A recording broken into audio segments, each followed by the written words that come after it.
बिस्मिल्लाहिर्रहमानिर्रहीम।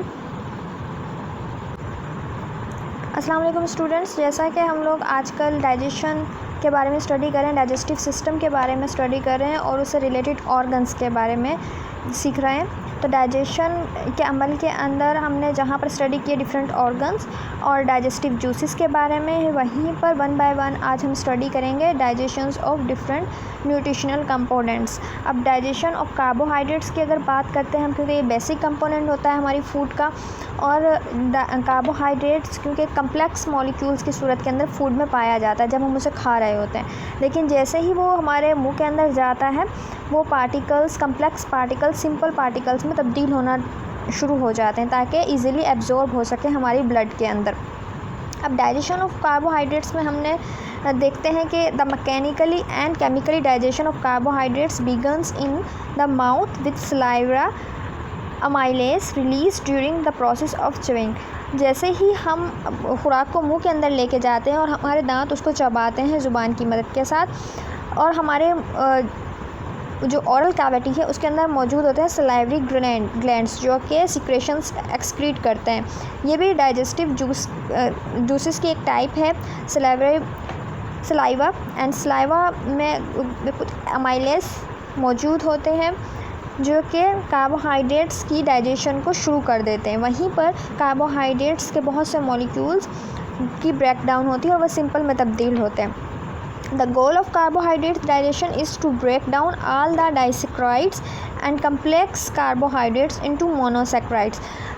क्या है इसका एक मकसद कि कार्बोहाइड्रेट्स के जो कम्प्लेक्स मॉलिक्यूल्स हैं उनको सिंपल मॉलिक्यूल्स में तब्दील करना, पॉलीसैक्राइड्स को डाइसैक्राइड्स में एंड उससे भी बल्कि मोनोसैक्राइड्स में तब्दील कर देना, जिसके नतीजे में क्या होगा, मोनोसैक्राइड्स अमूमन तब्दील होते हैं स्मॉल इंटेस्टाइन में। वहाँ पे जाकर ही इनकी एब्जॉर्प्शन होती है, कम्प्लीटली नहीं लेकिन पार्शली वहाँ पे एब्जॉर्ब हो जाते हैं। ये कहा जाता है कि ये एब्जॉर्ब होते हैं, वैली एक मुकाम है वहाँ पर, और इंटर हो जाते हैं ब्लड के अंदर and enters the blood and transport to the other parts of the body.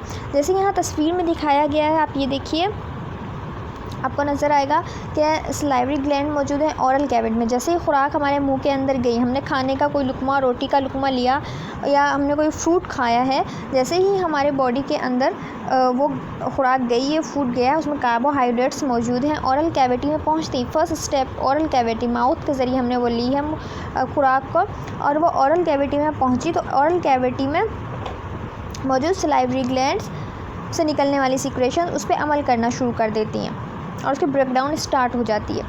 फिर खुराक एसोफेगस से होती हुई जाती है स्टमक के अंदर। सेकंड पॉइंट,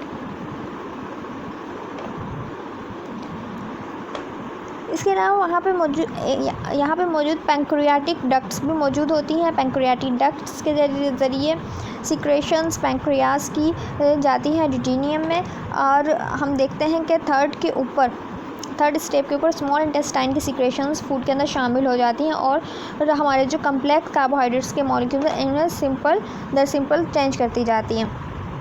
फोर्थ के अंदर क्या होगा, फोर्थ के अंदर ये लार्ज इंटेस्टाइन में पहुंच जाएगी फूड हमारी, और जो अनवांटेड सब्सटेंस हैं वो एक्सक्रीट आउट हो जाएंगे। जो वांटेड हैं, जिनकी हमें ज़रूरत है, वो स्मॉल इंटेस्टाइन में एब्जॉर्ब हो जाएंगे। ये पूरा प्रोसेस चलता है। अगर हम देखें इसे डिफरेंट प्रोसेस को स्टेप बाय स्टेप, तो पता चलता है डाइटरी कार्बोहाइड्रेट्स जैसे ही हमारे ओरल कैविटी में पहुंचता है तो सलाइवरी अमाइलेज पॉलीसैक्राइड्स को तब्दील कर देती है डाइसैक्राइड्स में। या हम कह सकते हैं, देखिए, पॉलीसैक्राइड डेक्सट्रीन्स में तब्दील हुई, डेक्सट्रीन मज़ीद सिंपल उसमें तब्दील हो गई। फिर पैंक्रियाटिक अमाइलेज के मुकाम पे ऊपर माल्टोज, सेक्रोज एंड लैक्टोज दिखाए गए हैं, और इसके बाद ये और मज़ीद सिंपल इसमें तब्दील हो जाएगी ग्लूकोज, फ्रक्टोज एंड लैक्टोज के अंदर, ब्लड के अंदर शामिल हो जाएगी। अगर हम इनको वन बाय वन स्टडी करें तो पता चलता है कि अगर सलाइवरी ग्लैंड से स्टार्ट हुआ ये जो डाइजेशन का प्रोसेस है, उससे निकलने वाली सिक्रेशन से स्टार्ट हुआ salivary amylase, digestion of the carbohydrate begins in a mouth से ही स्टार्ट हो गई। Enzyme salivary amylase from salivary gland से आया। This enzymes break starch and glycogen into disaccharides या मेल्टोज में तब्दील कर दिया। यहाँ पे दिखाया गया है जैसा कि ये देखिए मैल्टोस दिखाया गया है यहाँ पर। मैल्टोस अगर हम देखें स्मॉल इंटेस्टाइन के पोर्शन पे, स्मॉल इंटेस्टाइन देखिए स्टमक से होती हुई, स्टमक के पोर्शन से होती हुई वो स्मॉल इंटेस्टाइन वाले जब पोर्शन में पहुँचती है, the majority of the digestion of carbohydrate take place in a small intestine as a food moves into the duodenum and enzymes pancreatic amylase. Duodenum के मुकाम के ऊपर पैंक्रियाटिक अमाइलेज मौजूद होती है, एक enzyme is release from pancreas, जो कि पैंक्रियाज से रिलीज़ हो रही है। The enzyme is digest molecules of starch and glycogen into disaccharide. ये ग्लाइकोजन एंड स्टार्च के मॉलिक्यूल इनटू डाइसैक्राइड्स में तब्दील कर देती है, या हम कह सकते हैं डाइसैक्राइड्स माल्टोस कहा जाता है। फिर क्या होगा, माल्टोस लैक्टोज देखिए यहाँ पे दिखाया गया है, and sucrose. Enzymes produced by small intestine, maltose, saccharose and lactose convert into disaccharides, into monosaccharides। monosaccharides में तब्दील हो जाएंगे, लाइक ग्लूकोज, फ्रैक्टोज यहाँ पे दिखाए गए हैं, ये ग्लैक्टोज में तब्दील हो जाएंगे, विच कैन ईजिली एब्जॉर्ब। और ये ब्लड स्ट्रीम के अंदर, यहाँ ये ब्लड स्ट्रीम दिखाई गई है, ये ब्लड स्ट्रीम है, इसके अंदर ब्लड मौजूद है, ये इजीली ब्लड स्ट्रीम में डिफ्यूज़ हो जाएंगे, इसमें ब्लड मौजूद है, यहाँ पे इजीली डिफ्यूज़ हो जाएंगे। एब्जॉर्प्शन का जो एक मुकाम माना जाता है इस जहाँ पे एब्जॉर्प्शन होती है मोस्टली वो वैलीज़ है स्मॉल इंटेस्टाइन में, हम ये कह सकते हैं मौजूद होती है, जहाँ पे ब्लड कैपिलरीज़ की तादाद ज़्यादा होती है, जिसकी वजह से ब्लड इजीली एब्जॉर्ब कर लेता है इन सिंपल मॉलिक्यूल्स को या सिंपल पार्टिकल्स को, कार्बोहाइड्रेट्स के, और ये ब्लड डिफरेंट बॉडी के पार्ट्स तक इनको ले जाता है।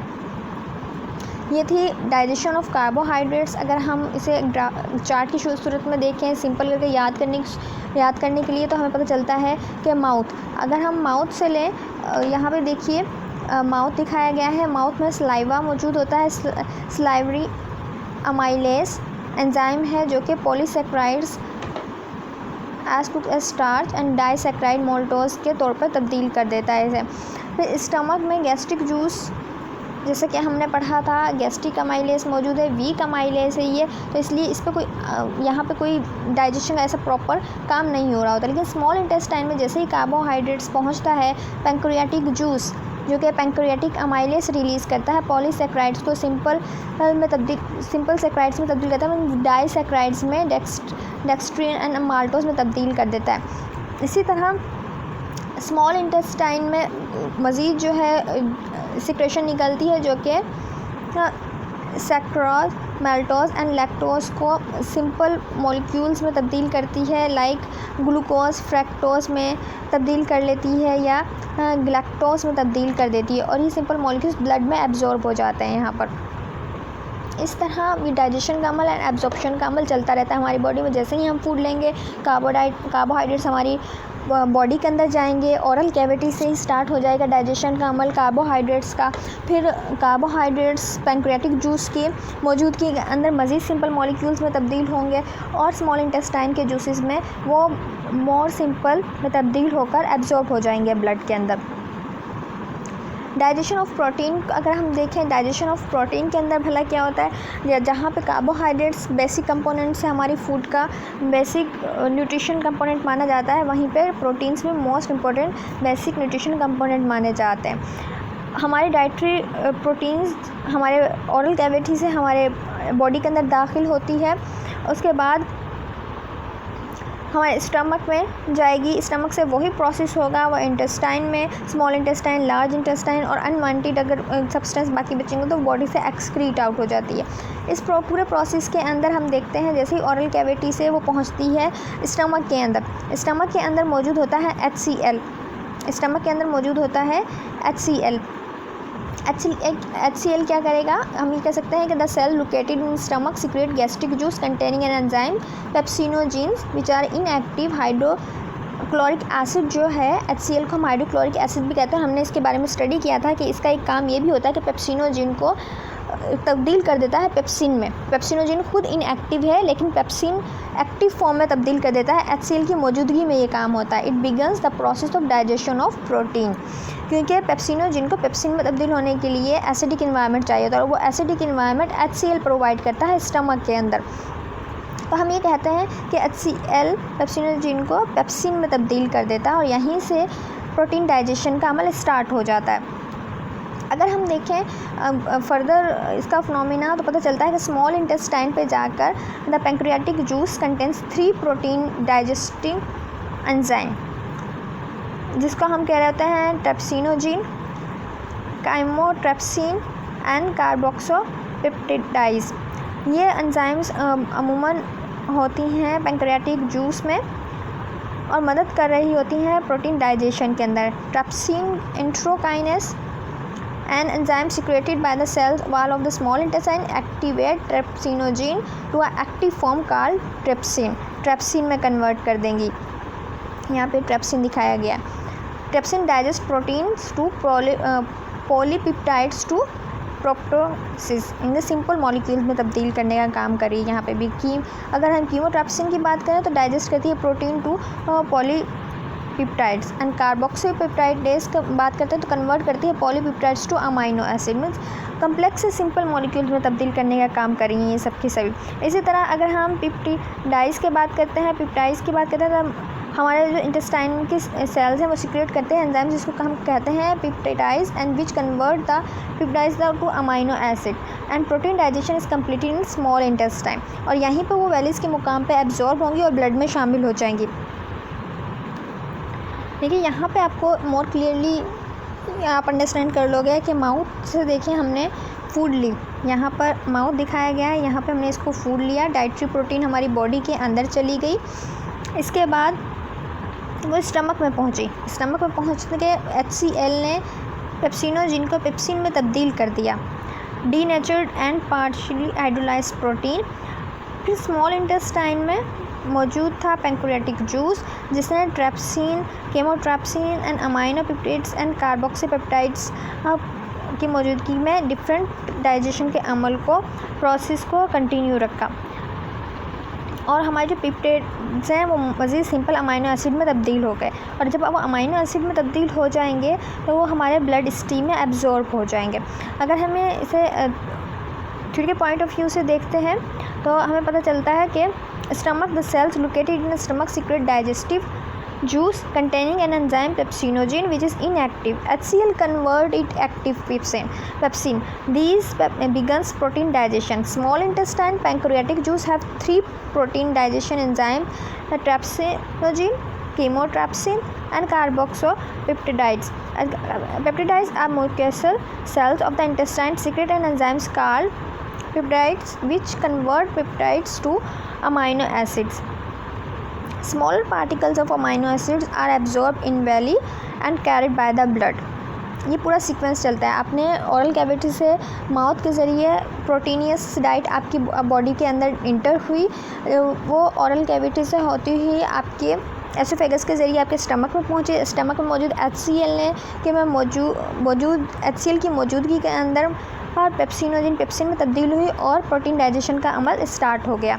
वहाँ से वो इंटेस्टाइन में जाएगी जहाँ पर पैंक्रियाटिक जूस मौजूद होगा। पैंक्रियाटिक जूस में डिफरेंट टाइप्स की एंजाइम्स होती हैं, अमूमन ट्रेप्सिन होगा, केमोट्रेप्सिन होगा, कार्बोक्सीपेप्टिडाइज होगा। ये डिफरेंट टाइप्स की काम है जो ये कम्प्लेक्स मॉलिक्यूल्स हैं, पॉलीपेप्टिडाइड्स मॉलिक्यूल्स हैं, ये कम्प्लेक्स प्रोटीन के मॉलिक्यूल्स हैं, सिंपल मॉलिक्यूल्स में तब्दील कर देगा। इवन कि ये अमाइनो एसिड्स में तब्दील हो जाएंगे तो मोर सिंपल मॉलिक्यूल्स हैं।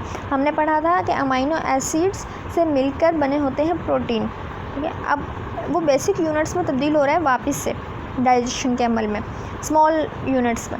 जब ये अमाइनो एसिड में तब्दील हो जाएंगे देन ये एब्जॉर्ब हो जाते हैं ब्लड में। कहाँ से एब्जॉर्ब होंगे? हमारे इंटेस्टाइन में ही वैलीज़ का मुकाम है, वेल का, वहाँ से ये जहाँ पे ब्लड कैपिलरीज़ का एक जाल होता है, बहुत बारीक बारीक ब्लड कैपिलरीज़ मौजूद होती हैं, एब्जॉर्ब हो जाएंगे हमारे ब्लड में और ब्लड इनको बॉडी के डिफरेंट हिस्सों तक लेके चला जाएगा। ये था प्रोटीन डाइजेशन। अगर हम लिपिड डाइजेशन की बात करते हैं, बेसिक फिनोमिना वही होता है लेकिन मुख्तलिफ लोकेशंस पे जाके मुख्तलिफ किस्म की एंजाइम्स डिफरेंट डाइटरी जो हमारे कंपोनेंट्स हैं उन पे इफ़ेक्ट करती हैं और डाइजेशन हो रही होती है वहाँ पर। इसी तरह लिपिड डाइजेशन की जब हम बात करते हैं तो पता चलता है कि जैसे ही हमने खुराक ली लिपिड पार्टिकल्स फ्रॉम डाइट हम कह सकते हैं लिपिड सोल्यूबल वाइटामिन्स होते हैं या lipophilic cholesterol asters and phosphate different किस्म के पार्टिकल्स होते हैं हमारे फूड के अंदर। हमने ऑरल कैविटी के ज़रिए food digest short and medium chain fatty acids थोड़ा बहुत वहाँ पे अमल हुआ कि स्लाइवा वहाँ पे मौजूद था। और इसके अलावा क्योंकि स्लाइवा के अंदर जो हमारे एंजाइम्स होते हैं वो बेसिकली कार्बोहाइड्रेट्स को डाइजेस्ट कर रही होती है। लेकिन अमूमन कहा जाता है कि बेसिक पॉइंट लिपिड डाइजेशन का स्टमक में मौजूद, ये कहते हैं कि बाइल मौजूद होती है, बाइल सीक्रेशन जो कि लीवर से एक्सक्रीट आउट हो रही है। लेकिन कहते हैं कि gastric juice contain small amount of gastric lipase stomach में मुकाम पर। ये लाइपेस बिगन करती है डाइजेशन के प्रोसेस को, लिपिड को। अमूमन बेसिक कंपोनेंट माना जाता है कि बाइल जो है, बाइल अहम किरदार अदा करती है लिपिड डाइजेशन के अंदर, लेकिन इसकी शुरुआत हो जाती है आपकी गैस्ट्रिक जूस के अंदर मौजूद गैस्ट्रिक लाइपेस से। हम इसे इसलिए कहते हैं stomach gastric juice contain small amount of gastric lipase which begin the digestion of the specific lipids. अब यहाँ पे देखिए जैसे डायग्राम दिखाया गया है, स्टमक फूड ऑरल लेवल से स्टमक में पहुँची है, स्टमक से होती हुई यह जाएगी इंटेस्टाइन की तरफ, लेकिन जो कि लीवर से गाल ब्लैडर में आई हुई बाइल रिलीज़ हो जाएगी इंटेस्टाइन में और वहाँ पर पहुँचकर ये इफ़ेक्ट करेगी लिपिड पार्टिकल्स के ऊपर। अब स्मॉल इंटेस्टाइन की अगर बात करते हैं, बाइल इट्स वहाँ पे बाइल जब पहुँचेगी तो bile its emulsify fats and breaks them in small droplets. और pancreatic juice it contains pancreatic lipase which digest lipids. Pancreatic juice भी स्मॉल इंटेस्टाइन में आ जाएगा और इसके अमल को बढ़ाएगा, डाइजेशन के अमल को, लिपिड्स की। intestinal lipase cells of intestine release enzymes known as intestine lipase which digest the fats into fatty acid and glycerol। इस तरह बाइल भी और मीन्स पैंक्रियाटिक जूस भी एंड इंटेस्टाइनल लाइपेस सारे मिलकर इसके ऊपर एक्ट करेंगे और फैट्स के जो कम्प्लेक्स मॉलिक्यूल हैं सिंपल फैटी एसिड और ग्लाइसरोल में तब्दील कर देंगे।